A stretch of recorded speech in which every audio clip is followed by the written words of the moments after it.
ওপরে কিন্তু এসেছে এবং আটকে পড়া পুলিশদের প্রশাসনের পুলিশ বাহিনী যারা রয়েছে সেই আটকে পড়া সদস্যদের উদ্ধার করার জন্য ইতিমধ্যে হেলিকপ্টার এসেছে এবং চলছে উদ্ধার কাজ। এবং আরেকটি দিক চাই, এই তোপের এই যে আন্দোলন, এই আন্দোলনের মুখেও দুটি অ্যাম্বুলেন্স, রোগীবাহী অ্যাম্বুলেন্স এখান দিয়ে এসেছে এবং শিক্ষার্থীরা কিন্তু সেই অ্যাম্বুলেন্স খুব সতর্কতার সাথে এবং খুব দায়িত্ব নিয়ে এই অ্যাম্বুলেন্স দুটিকে পার করছে। একদিকে তারা যেমন পুলিশ প্রশাসনের সদস্যদের আটকে রেখে একটি আতঙ্ক বিরাজ করেছে, অন্যদিকে কিন্তু দেখছে যে রোগী বহনকারী অ্যাম্বুলেন্স, সেই অ্যাম্বুলেন্সও তারা পার করে দিচ্ছে।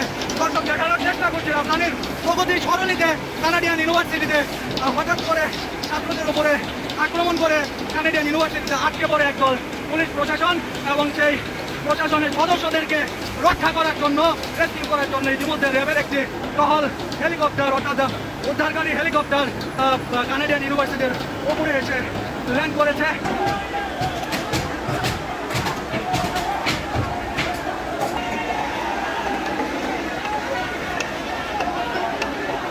এখানে ভ্যান আছে, অনেক লোক আছে। আমরা একজন রিক্সাওয়ালাকে পেয়েছি, তিনিও